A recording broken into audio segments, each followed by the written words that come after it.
2, 3, 4. Prepárate un mate, un té, un café. Ya llega Charla con Sentido, un espacio para escuchar a los protagonistas del mercado. Auspician este bloque. IEB, Invertir en Bolsa, empresa líder en el mercado financiero, con más de 10 años de experiencia brindando soluciones de inversión y financiamiento para individuos y empresas. Consulte el sitio web ingresando en www.ieb.com.ar. Agente de liquidación y compensación y agente de negociación integral registrado en CNB bajo el número 246. Desde el litoral y con presencia en todo el territorio nacional, Net Finance es la red comercial del mercado de capitales que mejor acompaña el crecimiento de tus inversiones personales, el financiamiento PYME y la optimización de los flujos de caja de las empresas. Seguinos en www.netfinance.com.ar o en Instagram como netfinance_ para más información. Agente productor del mercado de capitales, registrado en CNB bajo el número 1158. Bien, y la vida económica y financiera a nivel global está plagada de situaciones, algunas previsibles y otras un tanto más inesperadas. La geopolítica genera fuerzas de poder y por un lado tenemos al capitalismo duro, ¿no?, liderado por Estados Unidos y Alemania, por decir algunos emblemáticos, y por el otro todavía siguen vigentes algunas teorías marxistas o comunistas, con países que albergan gran cantidad de población mundial, como China, Rusia, Cuba, Venezuela. Como si fuera poco, venimos de conflictos bélicos en Medio Oriente que nunca tienen fin y por diferencias religiosas, vamos a decir, puntos suspensivos, combinadas con alguna otra cosita. Fueron años de plata dulces y tasas de interés bajas en el mundo, cambios tecnológicos, aparición de las criptomonedas, empresas de tecnología que prometen un mañana mejor, y que se vieron significativamente beneficiadas. Pero la pandemia les puso un stop and go. ¿Y ahora qué sigue? ¿Estamos ante una corrección de mercados o ante una tormenta perfecta? Hoy en Charlas con Sentido nos va a acompañar Diego Martínez Bursaco, que es licenciado en Economía de la UBA, y nos va a ayudar a poder hacer un análisis sobre la situación internacional y el impacto que pueden tener los mercados y, por supuesto, en la economía real, doméstica, en cada uno, en las industrias. Diego, buen día, ¿cómo estás? Alejandro Miño y Sebastián Bordato te saludan. ¿Cómo están, chicos? Buen día para todos. Buen día, Dieguito, te agarramos seguramente en viaje, pero creo que nos escuchás bien, ¿no? Sí, perfecto. Diego, arranco por ahí. ¿Arranco yo? Arrancale, es verdad, no te voy a pisar. Diego, gracias por estar con nosotros. Decimos que la gente que te quiera seguir en Twitter también lo puede hacer en @DiegoMBlarga80. Ese es tu Twitter, ¿está bien? ¿Es tu cuenta? Sí, así es. Perfecto. Sí, así es. Así que bueno, ahí tuiteas y vas siguiendo y vas de alguna manera volcando también toda tu experiencia y todo tu conocimiento en lo que tiene que ver obviamente con la cuestión económica y financiera. Diego, te quería preguntar sobre un tema que mencionaba Seba hace un momento en la primera parte del programa en torno de lo que está pasando en el mundo y cómo está afectando esto a los mercados. En particular, es un tema que vos venís siguiendo muy de cerca. De hecho, los clientes de Net Finance cuentan también con el servicio de poder escuchar alguna cosita o de darle un seguimiento a todo lo que tiene que ver con el mercado internacional y con la evolución justamente de las variables internacionales, y por ahí les puede llegar a interesar también de cuál es tu visión de la inflación en los Estados Unidos, si esto es algo transitorio, si ves algún riesgo de que eventualmente se pueda descontrolar, y si se descontrola efectivamente, ¿qué efectos puede llegar a tener? Bueno, a ver, el mundo que está saliendo de la post-pandemia, sobre todo el mundo desarrollado, viene con esta última novedad en la que mencionas vos, un mundo que tiene que lidiar con inflación, ¿sí? Un mundo que tiene que lidiar con esa gran cantidad de dinero que se emitió para paliar los efectos más negativos de la pandemia alrededor del mundo, y que en definitiva, digamos, hoy por hoy se ve las consecuencias de esto, ¿no? Mucha presión de la demanda, una cadena de oferta que no se restituyó totalmente, y eso está haciendo un efecto inflacionario muy grande.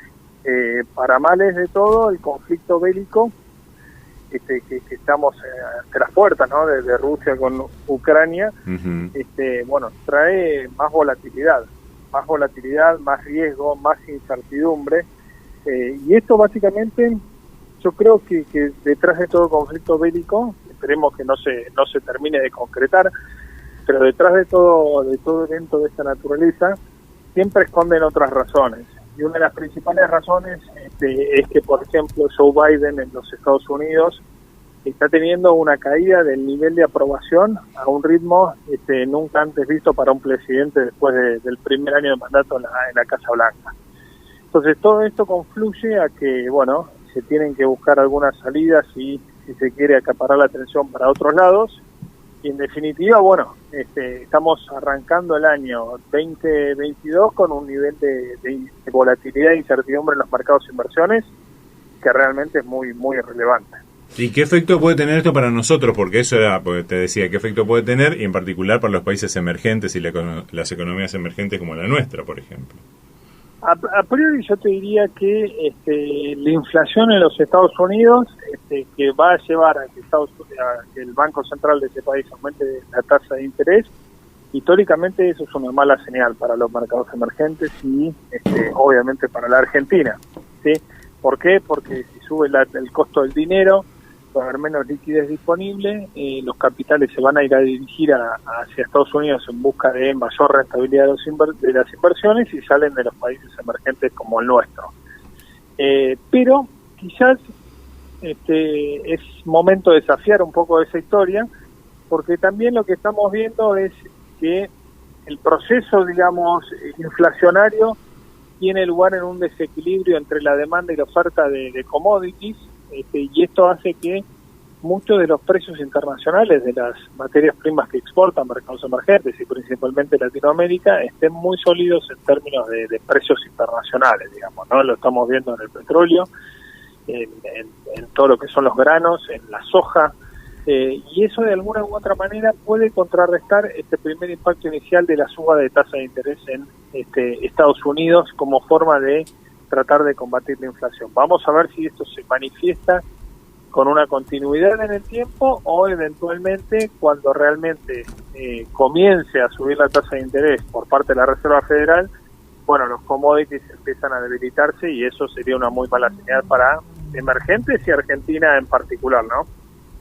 Clarísimo, Diego, clarísimo. Ahí un poco atando todo esto que te preguntó Ale y que vos fuiste respondiendo, a nivel, sos un analista de los pocos analistas y buenos internacionales. Viste que cuando uno analiza, digamos, el precio de los activos es muy difícil porque tenés cuestiones exógenas o variables no controlables, digamos, como puede ser un posible hecho bélico entre Rusia e Ucrania, que podría desatar también algo similar, ¿no? Entre China y Taiwán, la OTAN queriendo intervenir, todo eso obviamente afecta a los mercados. Después tenés la política monetaria cuantitativa, esto que estás explicando, ¿no? ¿Qué hace la Fed? Que obviamente es la Reserva Federal por excelencia en el mundo. El dólar es el refugio de valor, entonces si emito mucho dólar tiene consecuencias, si restrinjo mucho dólar tiene otras. Y después tenés el análisis fundamental y el análisis técnico para las acciones. Vos como analista, hablemosle un poquito a los jóvenes traders que nos escuchan, les mandamos un abrazo a varios de ellos que nos escriben. ¿Cómo metés todo eso a la hora de decir, bueno, yo tengo que ver un panorama de mediano, corto, largo, ver la variable externa, la de acá, y después hacer este análisis, que seguramente lo haces, de fundamental y técnico? ¿Cómo lográs en tu día a día meter todo eso en la licuadora, Diego? Contanos un poquito atrás del telón. Bueno, es una tarea no fácil. Creo que el principal, digamos, la premisa principal para armar una estrategia de inversión es tratar de separar el ruido de las tendencias de largo plazo, ¿sí? El ruido generalmente son todos los titulares que salen en los diarios permanentemente, obviamente ahora sitios web, no solamente de mercados, ¿no? Sino que ahora en un mundo tan globalizado cualquier noticia que puede ser ajena a las inversiones después termina impactando. Pero muchas veces ese ruido es bien de corto plazo. Entonces uno tiene que tratar de identificar las tendencias más de mediano plazo. A ver, ¿cuál sería una tendencia de mediano plazo en este momento? Y efectivamente el cambio de la política monetaria de la Reserva Federal, digamos, ¿no? O sea, sabemos que se acabó la época del dinero a costo cero y eventualmente empieza un ciclo de tasas, de alcistas, Y eso sí es un cambio importante respecto a lo que veníamos atravesando en los años previos.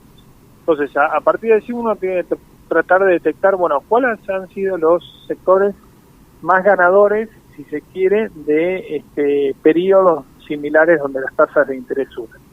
Después el ruido, obviamente, de Rusia y de Ucrania. Yo estaba analizando esta mañana algunas estadísticas. Supongamos que se llega al peor de los escenarios, que es un conflicto bélico. Bueno, la primera reacción de los mercados obviamente es más volatilidad y caída de algunos precios, pero cuando analizás en el tiempo los periodos de situaciones de guerras o bélicos y los retornos de los mercados, lo que se observa es que básicamente, bueno, los mercados no se ven alterados en su tendencia más de fondo, digamos, ¿sí?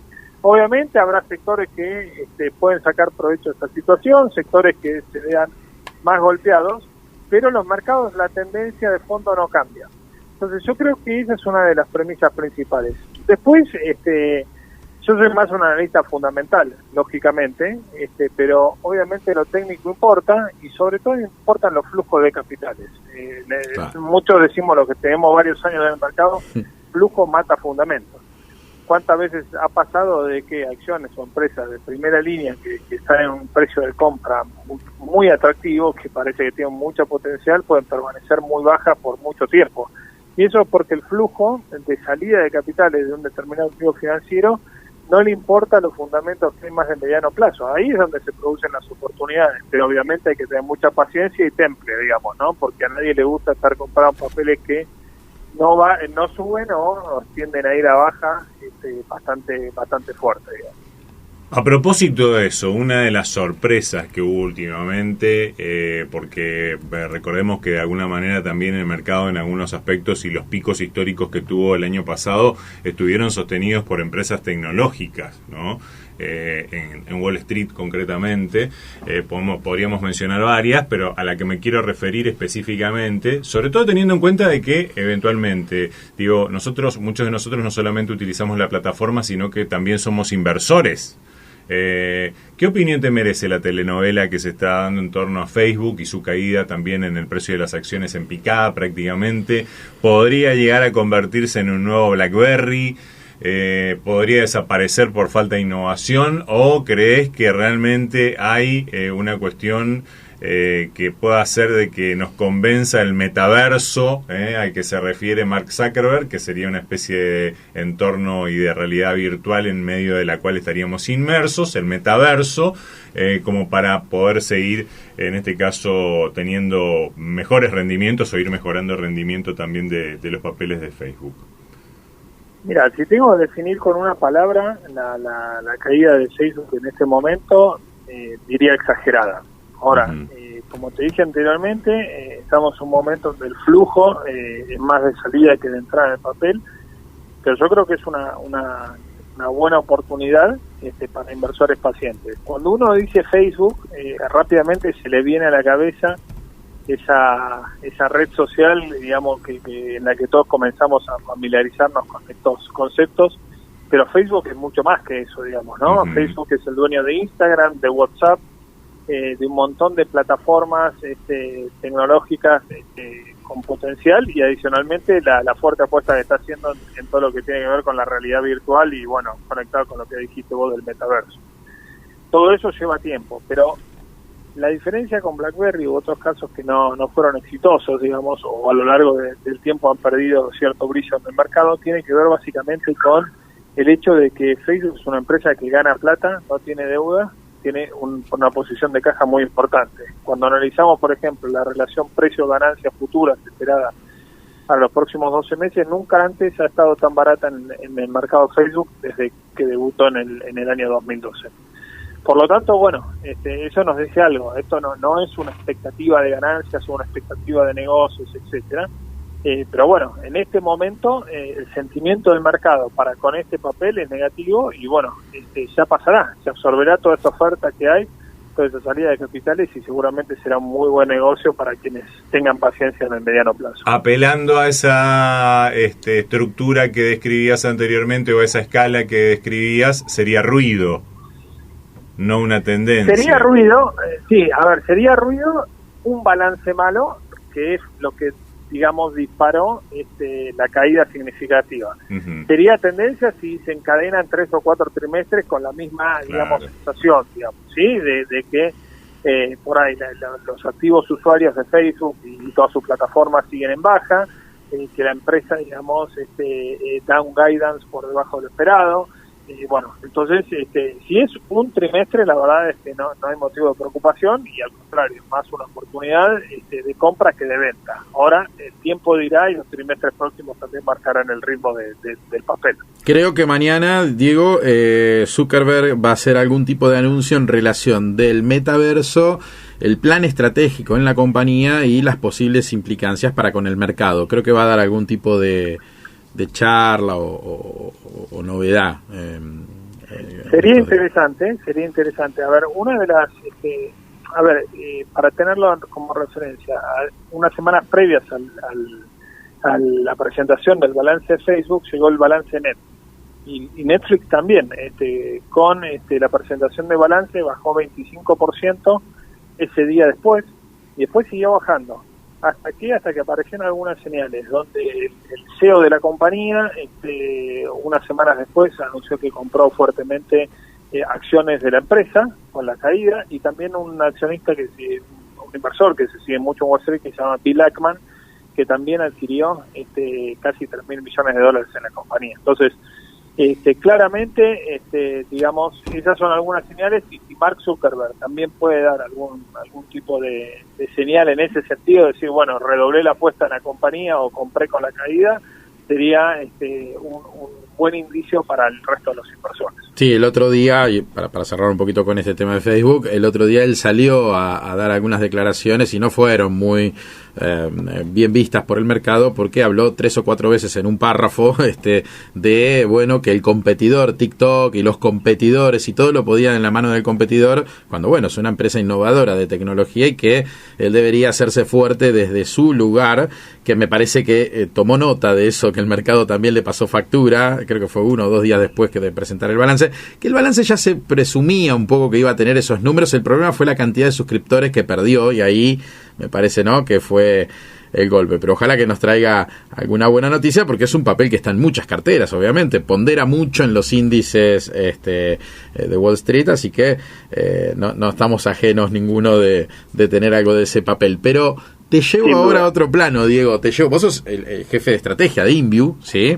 Es una LIC, ¿no? Una plataforma muy digital, muy nueva, muy moderna, muy orientada a agentes productores, pero bueno, cualquiera puede abrir su cuenta a través de InView, ¿sí?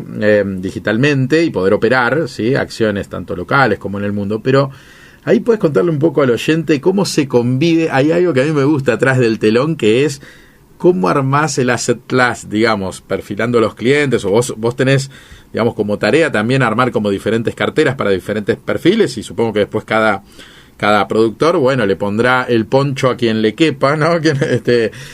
Pero ¿y cómo jugás con eso con tu cartera personal? Yo siempre que hay algo, me ha tocado convivir con algunos de ustedes, con jefes de portfolio y demás, cómo no...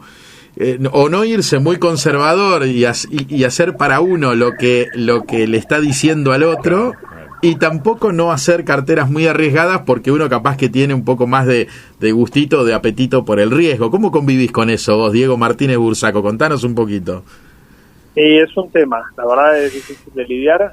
Si te digo, generalmente uno tiende a ser mucho más cuidadoso cuando recomienda carteras para un tercero, como que la plata de un tercero duele mucho más que la propia, digamos, ¿no? Como si la propia no sería difícil ganarla también. En InView lo que hacemos es estructuramos perfiles de riesgo, como bien dijiste, conservador, moderado y agresivo, tanto para carteras locales como para carteras internacionales, ¿sí? Y con el equilibrio con la palabra, digamos, transversal a todas las carteras, digamos, ¿no? En un contexto donde las tasas de interés son bajísimas, hay que rebuscárselas para encontrar atractivo en la renta fija, y hacemos una combinación con acciones, Ahora, eso es muy distinto a lo que uno puede hacer para su propio capital, digamos, ¿no? Porque el estar mirando permanentemente las pantallas y todo te hace caer muchas veces en la tentación de tratar de aprovechar caídas del mercado. Y bueno, y quizás uno tiene una rotación un poco más grande de la que ofrece para el resto de los clientes. Yo te diría que a nivel personal tengo un Pareto, si querés, o un poco más de Pareto, el 80-20, bueno, un 80 trato de no tocarlo, que deje trabajar de largo plazo, y bueno, y con el 20% restante, bueno, ahí sí tratar de hacer más operaciones de corto plazo, con éxito, digamos, que puede ser variado en función también de cómo van las cosas y el mercado a nivel general. Pero es muy distinto cuando uno opera para uno que cuando opera para un tercero. Sin duda, hay que convivir, porque a veces decís, mirá qué oportunidad, pero vos no la podés meter en la cartera X, primero porque quizás no da con el perfil. Segundo, quizás ya tenés esa porción y uno de los preceptos, por lo menos para con el tercero, para con el cliente, es diversificar la cartera. Entonces, quizás no le podés dar más papel de ese que vos estás viendo barato, y bueno, entonces te quedás medio con sabor a poco cuando sube, y capaz que vos te compraste. Y a veces al revés, en la personal, me gusta esa teoría que vos tenés del 80-20, y lo voy a remarcar y a subrayar para algunos de los chicos que nos escuchan, de los que invierten, de los inversores. Hubo plata dulce, lo dijo recién Diego Martínez Bursaco acá, hubo plata dulce, eso se va, no digo terminando, pero va aflojando porque sube la tasa de interés en el mundo. Entonces algunos papeles estaban como muy sobrevaluados en función, y además son empresas que quizás dependen mucho del flujo futuro. Bueno, tengo muchos colegas, algunos jovencitos que recién están empezando, que se pegaron un palazo, pero Diego, te hablo de pérdidas del 50% en sus carteras. Bueno, hay que tomen nota, aprovechen estos golpes, que con Diego nos lo hemos dado, digamos, tenemos algunos años más, y tomen lo que él dice, ¿no? 80% quizás más estable, bueno, pónganse un objetivo un poquito más conservador, no sé, acciones que paguen dividendos, y jueguen con otra parte de ese capital. Por eso lo quería resaltar, porque me gustó eso que vos haces para vos, Diego, y bueno, cada uno toma el riesgo que quiere, por supuesto, pero después, digamos, hay que bancársela, ¿no? ¿No, Dieguito? Sin duda. Está muy bien, está muy bien. Y bueno, y yendo un poco al plano local, no sé si claro, sí, perdón, porque también, obviamente, que en todo este análisis que vos haces, Diego, está inmerso lo que pasa acá en la Argentina, nuestra macroeconomía.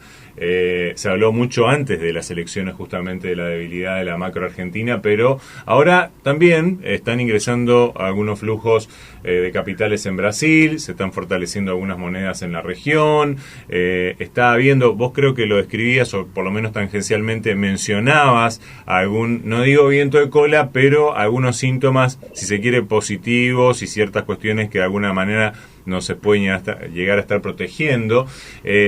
¿Vos cómo nos ves, digamos? ¿Cuál sigue siendo tu, digamos, o el seguimiento de todo ese proceso que en una de esas por ahí se desnudó en aquel momento?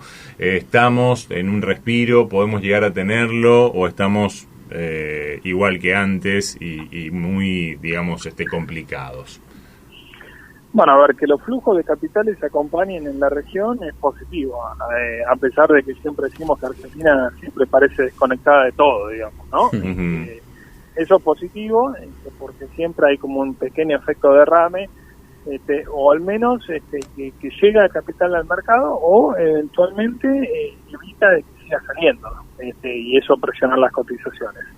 Ahora, Argentina tiene una dinámica de cancha embarrada propia que la verdad es que no termina nunca de resolverse, digamos, ¿no? Y eso, de alguna u otra manera, yo podría decir que hartó un poco a los inversores más de mediano plazo, digamos, ¿no? Eso sea locales o internacionales. Y lo que queda acá es un mercado que es netamente transaccional desde el punto de vista de las empresas, ¿sí? Y desde los inversores, bueno, con inversiones más de corto plazo, digamos, ¿no? No es casual el boom que tuvieron los CDRs en el mercado argentino, que fue ni más ni menos de la búsqueda del inversor de refugio lejos del riesgo local. Ujú. Argentina necesita resolver rápidamente un tema central, que es un tema de confianza, y que esa confianza no te la va a dar un acuerdo en el fondo, más allá de la novela que estamos teniendo ahora. Lo que el acuerdo en el fondo te puede dar es cierto aplomo para digamos, evitar seguir cayendo en picada en términos de inflación, en términos de salida de capitales, de no disponibilidad de reservas internacionales, pero claramente no es un shock de confianza para que la rueda empiece a girar y los negocios empiecen a fluir nuevamente, y eso, digamos, en definitiva, se vea reflejado en inversiones financieras en el mercado, digamos, ¿no? Me parece que hoy por hoy no hay un rumbo claro. Las políticas económicas no sabemos a dónde se apuntan.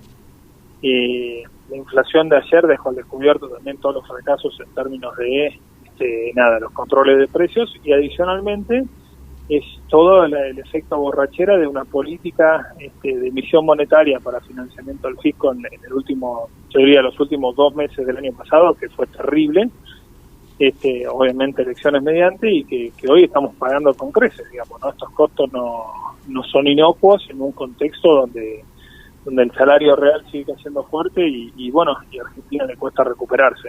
Entonces, no le podemos pedir al mercado nada distinto de lo que es la radiografía de la economía argentina y del país a nivel general.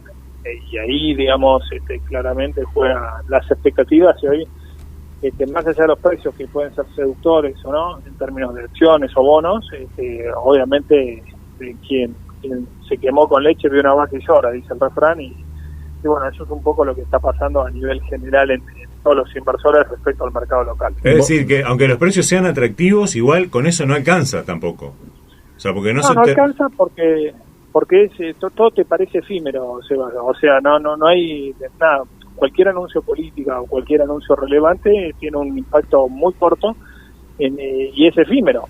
Fíjate que que desde que se anunció lo del fondo fueron 2 días de respiro cambiario y algún pequeño rebote, y después volvimos a la tendencia al fondo, digamos, ¿no? ¿Por qué? Bueno, porque hay problemas por todos lados y falta de cohesión política, y eso se ve reflejado, ¿no? En la improvisación de todas las cosas que estamos viviendo a nivel de país.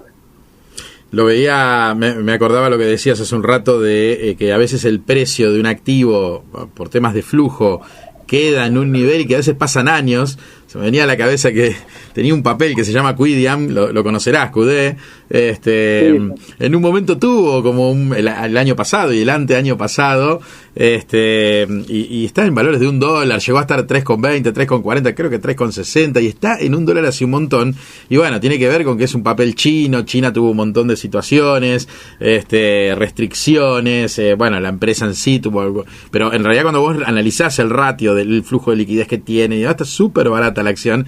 Y a eso voy, lo mismo el paralelismo con lo que puede pasar, no sé, con Galicia, ¿no? Que es una acción argentina, o con cualquiera de las acciones en el plano local. Nombro Galicia porque es la acción por excelencia, por el volumen que tiene, porque más o menos marca lo que es Argentina. Es un mercado muy chico, y entonces cuando uno nombra Galicia es más o menos lo que está pasando en el mercado. Igual en el año creo que viene arriba en dólares, paradójicamente, pero a precios de remate. Recordemos, Diego, Galicia llegó a estar en la era Macri, creo que alrededor de $75-$80, ¿puede ser?